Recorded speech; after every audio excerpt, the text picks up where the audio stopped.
Hi hello నమస్తే welcome to వీరించిస్ writings. ప్రేమ సంఘర్షణ episodes ఎలా అనిపిస్తున్నాయో నాకు కమెంట్ చేయండి.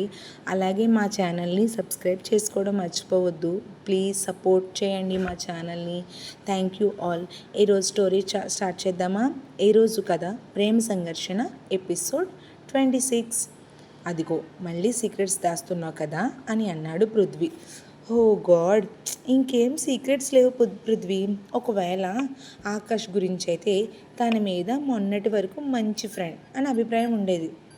వర్ష వస్తుందని అవాయిడ్ చేయడానికి ట్రై చేశాడని కూడా నాకు అర్థమైంది. ఓకే, అప్పుడే కానీ అంత హార్ష్గా నా మీద బిహేవ్ చేయకుండా కూల్గా ఇలా వర్ష వస్తుంది మేఘన, తన ముందు మనం ఇలా ఫ్రెండ్స్లా ఉంటే తను మిస్అండర్స్టాండింగ్ చేసుకుంటుంది అని చెప్పి ఉంటే నిజంగా మనస్ఫూర్తిగా చెప్తున్నా బాధపడేదాన్ని కాదు అని అంది మేఘన. అలా కాకుండా చూడు, నా పట్ల అంత హార్ష్గా బిహేవ్ చేయడం నాకేమీ నచ్చలేదు. నేను ఆకాష్ గురించి అనలేదు పొట్టి. మొన్న జితేంద్ర మీ కాలేజ్కి వచ్చి నీకు ప్రపోజ్ చేశాడంట కదా, ఆ విషయం అని అన్నాడు పృథ్వీ. మేఘన ఒకసారిగా షాక్ అయ్యి, అయ్య బాబోయ్, నీకెలా తెలుసు? బావ చెప్పాడా అని అంది. లేదు, శ్రీ చెప్పాడు. శ్రీతో నువ్వు మాట్లాడాక నేను మాట్లాడాను.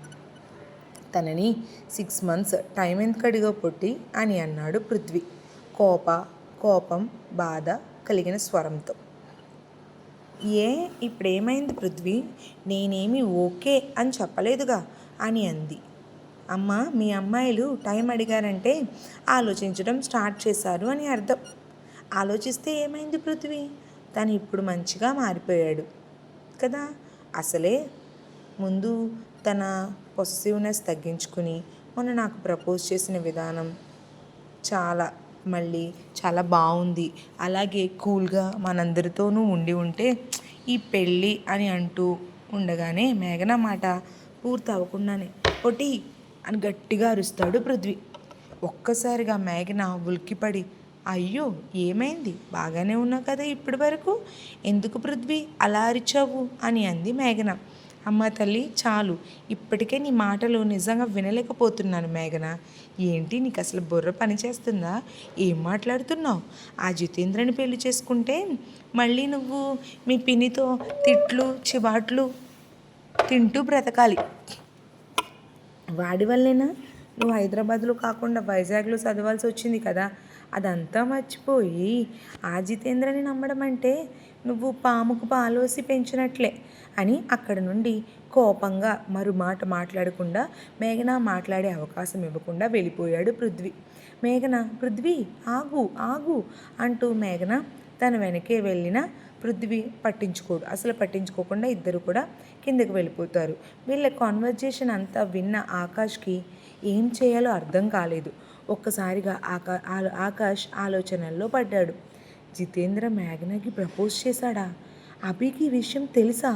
మరి వాడికి తెలిసినా కూడా నాకెందుకు చెప్పలేదు? అయినా మేఘన ఏంటి 6 months తర్వాత ఓకే చెప్పేటట్లుగా మాట్లాడింది? నిజంగా జితేంద్రని పెళ్లి చేసుకుంటుందా ఏంటి మేఘన?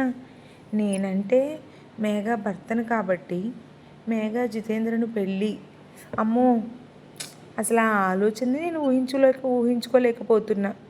మరి నాకే ఇలా ఉంటే నాకు అర్థం కాని విషయం, పృథ్వీకి బాధ కోపం ఎందుకు వచ్చాయి? అసలు పృథ్వీ ఎవరిని లవ్ చేస్తున్నాడు? కొంపతీసి పృథ్వీ లవ్ చేసేది మేఘనానా? అయినా మేఘన ఎవరిని లవ్ చేస్తే నాకెందుకు? నాలో ఈ సంఘర్షణ ఎందుకు అసలు? మేఘతో నా ప్రయాణం 2 రోజులే కదా, కానీ 2 రోజులకే 3 ముళ్ళ బంధం బలపడనుందా? అమ్మో, లేదు లేదు లేదు లేదు లేదు లేదు అలా జరగకూడదు. మేఘాని చూసి నేను జస్ట్ అట్రాక్ట్ అవుతున్నా అంతే, అంతకు మించి ఇంకా ఏమీ లేదు. Akash, be strong. ఎక్కడున్నావు వర్ష? ఎందుకు వర్ష నన్ను ఇంత దూరం పెట్టి ఇంకా పరీక్షిస్తున్నావు?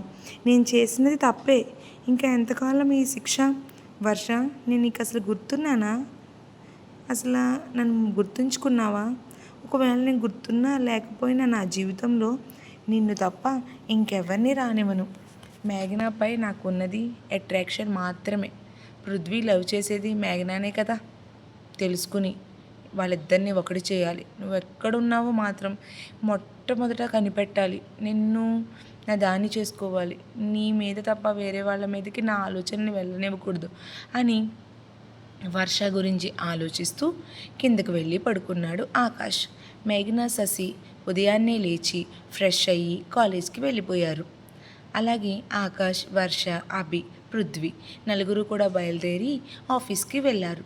ఆకాష్ వర్క్ చేసుకుంటుంటే వర్ష ఆకాష్తో, నేను నీతో మాట్లాడిన విషయం గురించి ఏం ఆలోచించావు అని అడిగింది ఆకాష్ని.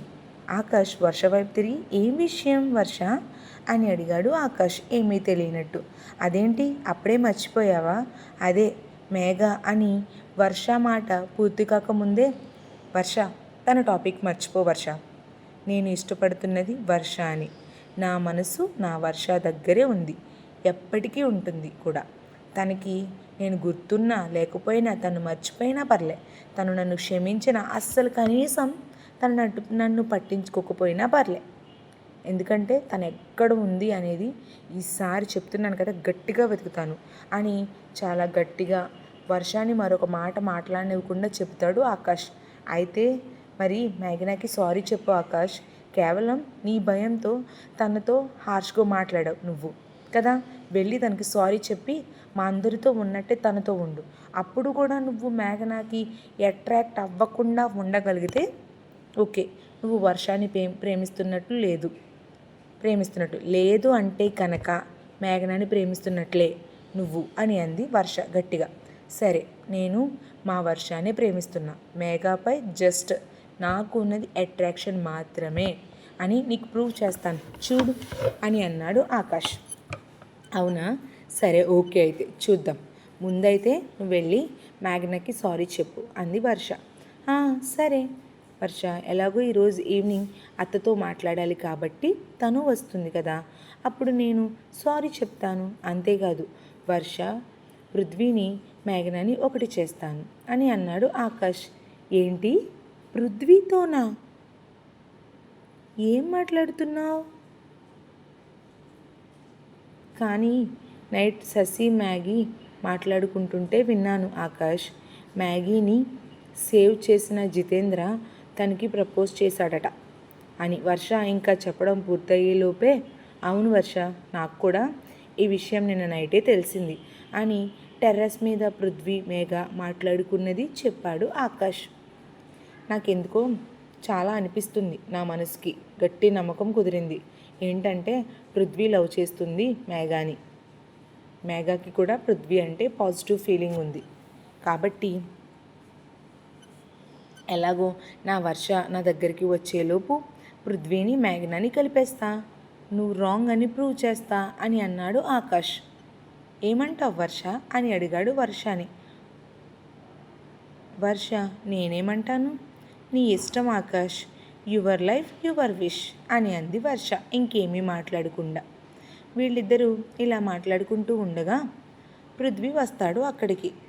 హాయ్ బ్రో, ఏం చేస్తున్నారు అని ప్రాజెక్ట్కి సంబంధించిన కొన్ని విషయాలు చెప్పడానికి ఆ డీటెయిల్స్ వర్ష వాళ్ళతో డిస్కస్ చేస్తుండగా మ్యాగీ నుండి ఫోన్ వస్తుంది పృథ్వీకి.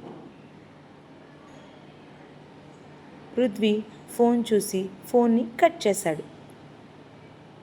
మరి ఆకాష్ అనుకున్నట్లుగా నిజంగా మ్యాగీ పృథ్వీ ఇష్టపడుతున్నారా? తెలియాలి అంటే నెక్స్ట్ ఎపిసోడ్ కోసం వెయిట్ చేయండి. ఎపిసోడ్ ఎలా అనిపించిందో కామెంట్ చేయండి. Thank you all.